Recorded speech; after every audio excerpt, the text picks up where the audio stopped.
Good morning, dear students. How are you? I hope you all are good and fine at your places. I am Hemlata Vasist, your assistant teacher. Today we are going to read our civics chapter first. That name is our Constitution. हमारा संविधान. In this chapter, we study about the meaning of Constitution, role or need for a Constitution, features of Indian Constitutions. Okay, let me start with introduction. A constitution signifies independence. एक constitution बेटा जो संविधान है वो signify करता है independence यानी आज़ादी को. It establishes the main organs of the government, the legislature and the executive and the judiciary. और ये एस्टेब्लिश हुआ है यानी कि प्रतिस्थापित हुआ है द मेन ऑर्गन मुख्य ऑर्गन्स ऑफ द गवर्नमेंट सरकार के कुछ अंगों से, जिनमें लेजिस्लेटिव लोकसभा, एग्जीक्यूटिव विधानसभा, कार्यपालिका एंड जुडिशरी यानी कि न्यायपालिका. A constitution defines the power and responsibility of each organs of the government. और जो कॉन्स्टिट्यूशन बेटा वो डिफाइन करता है पावर्स एंड रिस्पॉन्सिबिलिटी यानी कि जिम्मेदारी और शक्ति को गवर्नमेंट के हर ऑर्गन हर अंग की.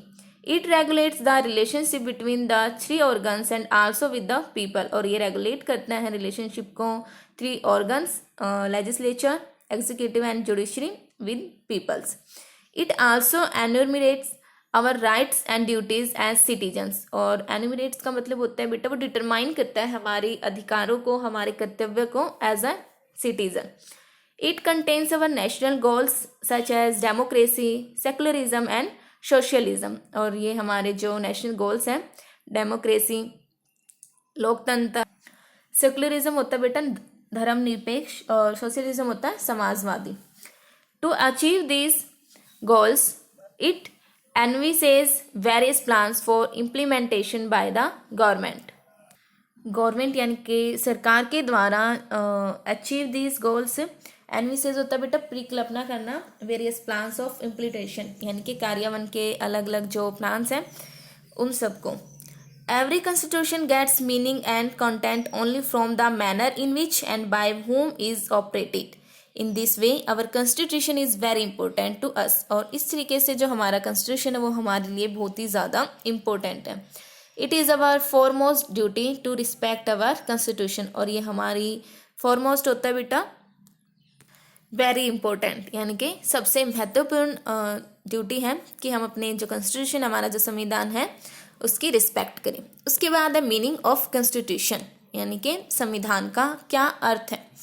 अ constitution is a fundamental legal document that contains the rules according to which the government of a country functions. अब जो कॉन्स्टिट्यूशन होता है बेटा वो एक लीगल यानी कि कानूनी डॉक्यूमेंट्स होते हैं जो कंटेन्स करते हैं रूल्स को according to which the government of a country functions की कौन सी जो गवर्नमेंट है वो जो कंट्री है उसके कार्य को कर रही है. दिस रूल्स और laws are called the basic laws. और जो ये रूल्स होते हैं ये कानून होते हैं इनको बेसिक लॉज कहा जाता है.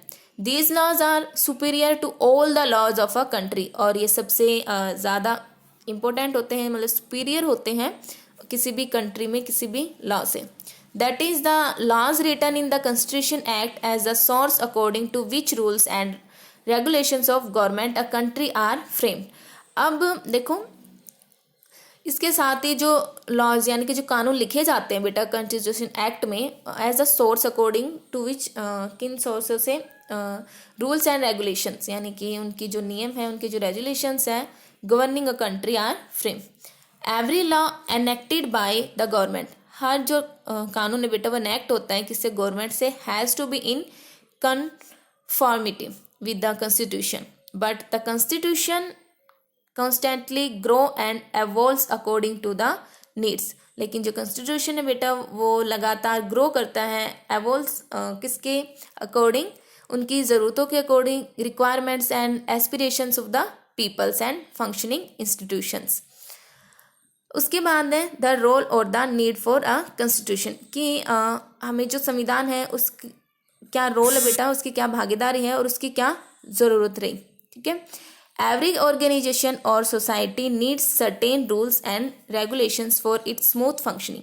अब कोई भी ऑर्गेनाइजेशन या फिर कोई भी जो सोसाइटी यानी कि कोई भी संगठन या कोई भी समाज है बेटा, उसको ज़रूरत होती है किसकी, कि उनके जो काम है वो अच्छे से हो सके। For example we play games like cricket. देखो एक एग्जाम्पल है, उससे समझने की कोशिश करो। वी प्ले क्रिकेट, अब हम क्रिकेट खेलते हैं, फुटबॉल खेलते हैं। Each game has some rules according to which it is played, और इन गेम्स के कुछ रूल्स होते हैं जिसके अकॉर्डिंग खेला जाता है। These rules help to define the game, और ये जो रूल्स होते हैं वो हेल्प करते हैं गेम को डिफाइन करने में। They also help us in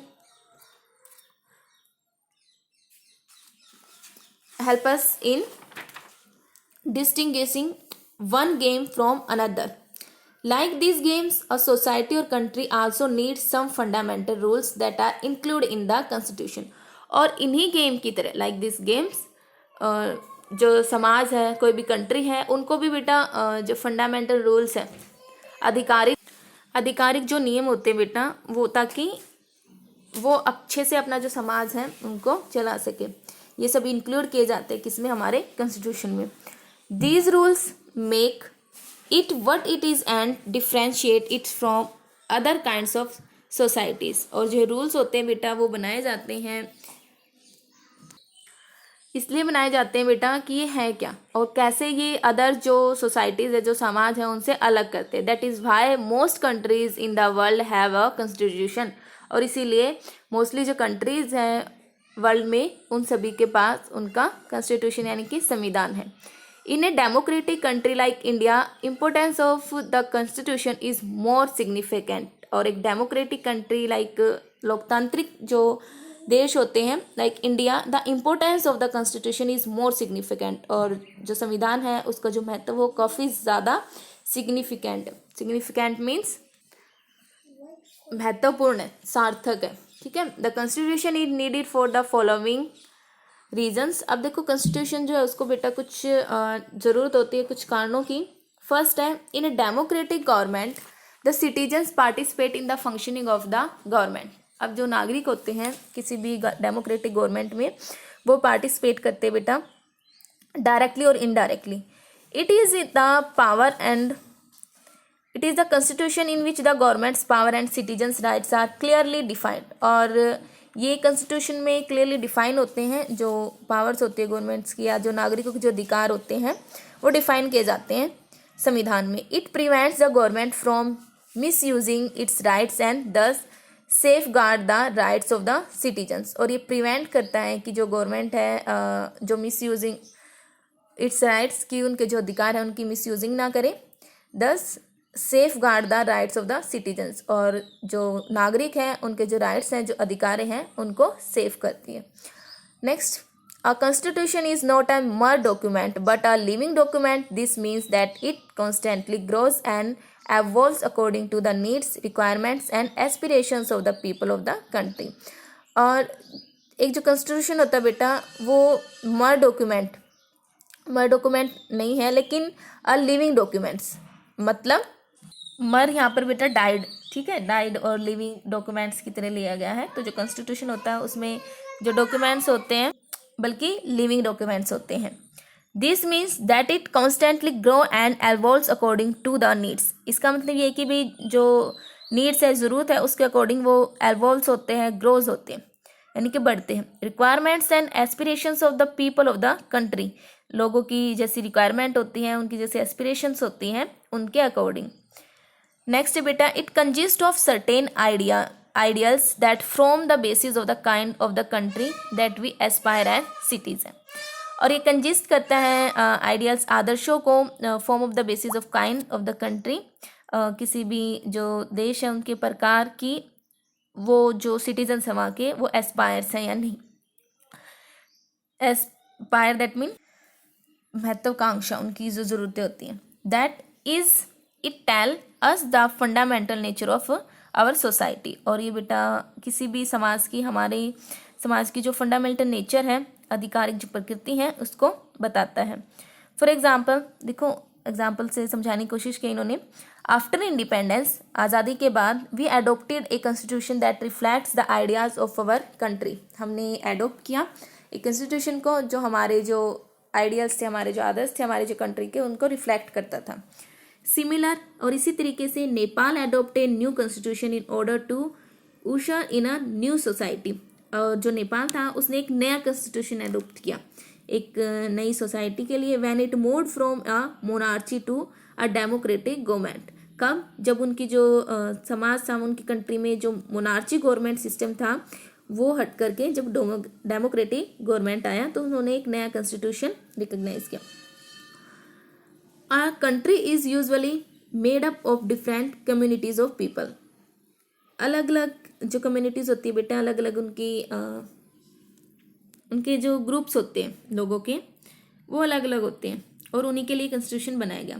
the constitution help serve as a set of rules and principles that all persons in a country can agree upon. और जो कॉन्स्टिट्यूशन है बेटा वो हेल्प करता है कि जितने भी पर्सन्स हैं वो सभी इससे एग्री करें, इसके जो रूल्स है, कानून है, इनके जो सिद्धांत हैं उनको। The constitution defines the nature of a country political system. In a democracy, we choose our leaders so that they can exercise power responsibly on our behalf.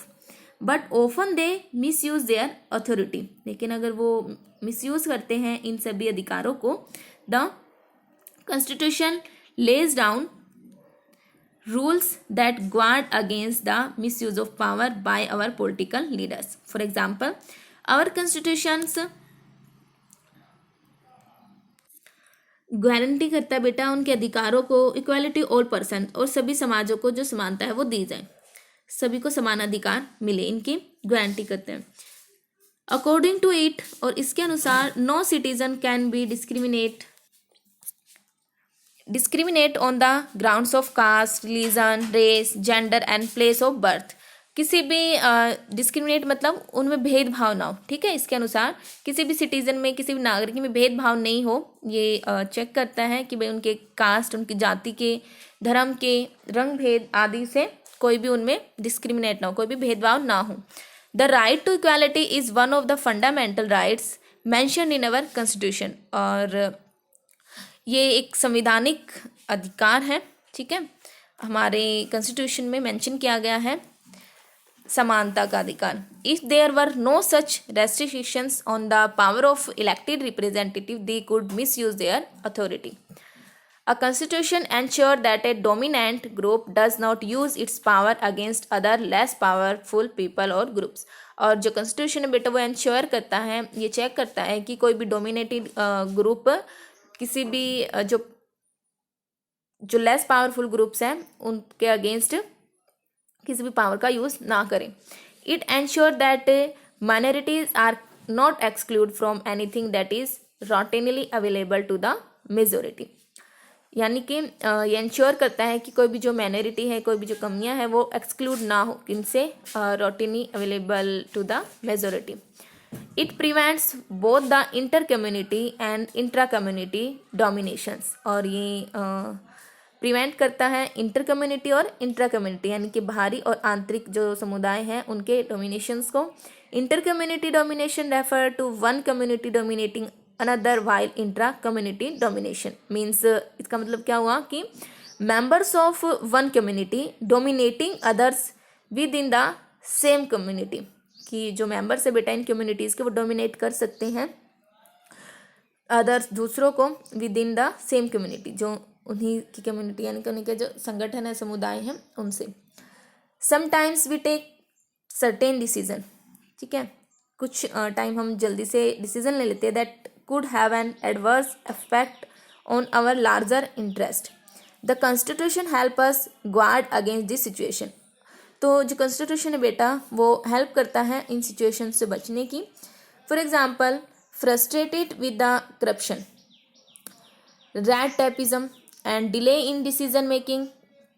अगर कोई भी जो निर्णय है उसको लेने में कोई भी डिले हो रहा है, many people may be the opinion that there should be a strong dictator to set the system right, but in reality वास्तव में होता क्या है कि the dictatorial rule goes against all our interest. जो डिक्टेटोरियल जो कानून होते बेटा वो सभी विरुद्ध होते हैं किनके, हमारे इंटरेस्ट के। A good constitution does not allow such whims of people to change its basic structure। और एक अच्छा जो कॉन्स्टिट्यूशन है वो अलो नहीं करता है कि जो ये एम्स हैं लोगों के, वो उनकी जो बेसिक स्ट्रक्चर है उनको चेंज करें। आज की क्लास में सिर्फ इतना ही बेटा। यहाँ तक अपने चैप्टर को अच्छे से रीड कीजिएगा। अगर समझ ना आए तो वीडियो को दोबारा देखिएगा। Bye, take care, stay home, be safe.